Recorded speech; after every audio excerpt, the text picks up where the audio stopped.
آپ کو ٹھیک کریں، اور اس کے لیے جو ضروری عوامل ہیں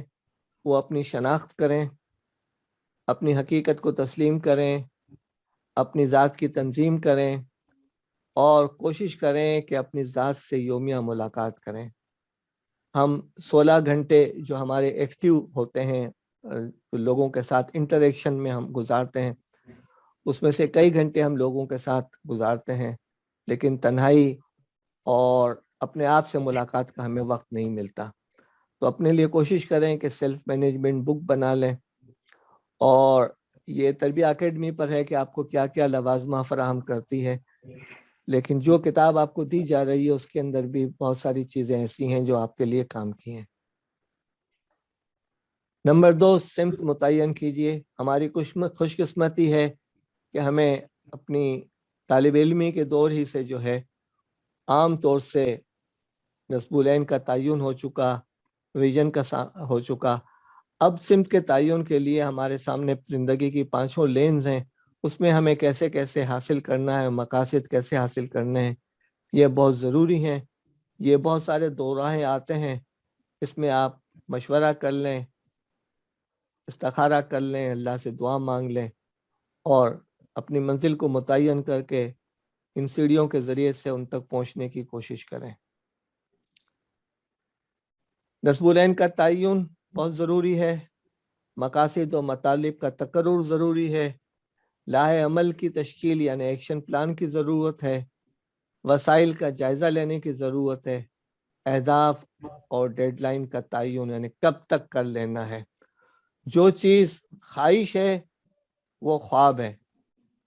جب تک کہ اس کے ساتھ تکمیل کی تاریخ نہ لکھی جائے تو وہ کام نہیں بنتا۔ تو کام وہ ہے جس کے لیے ختم ہونے کی کوئی تاریخ ہو۔ اب آپ آئیے تیسرے مرحلے کی طرف، حکمت اور دانائی کے کاموں کے لیے۔ اس کے اندر 5 چیزیں ہیں۔ آپ کو معاملات کا پورا علم اور فہم ہونا چاہیے، آپ آبجیکٹیو تجزیہ کریں، پھر کاغذ پہ بیٹھ کے، یا آپ اتنے اسمارٹ ہو چکے ہیں تو دماغ کے ذریعے سے لاہ عمل تشکیل دیں، آپ مائنڈ میپنگ کریں، اس لیے کہ اللہ کے رسول صلی اللہ علیہ وسلم اپنی اس انگلی سے مٹی پہ یا ریت پہ لکیریں کھینچ کے بھی لوگوں کو سمجھاتے تھے،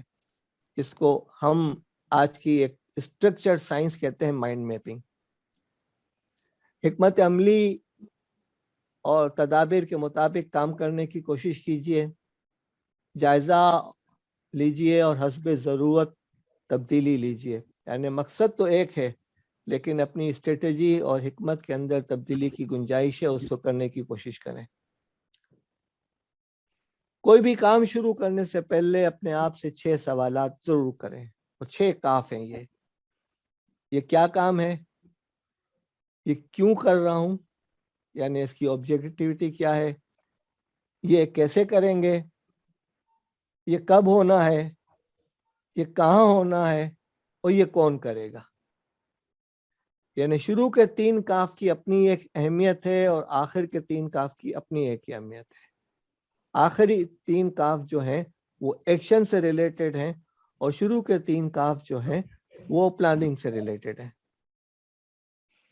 بعض اوقات اچھی بات بے وقت کہنے پر بھی مصیبت لے آتی ہے۔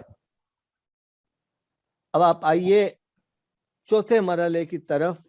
اور وہ ہے منصوبہ بندی۔ اس کے بھی 5 مراحل ہم نے متعین کر کے آپ کو بتا دی ہیں،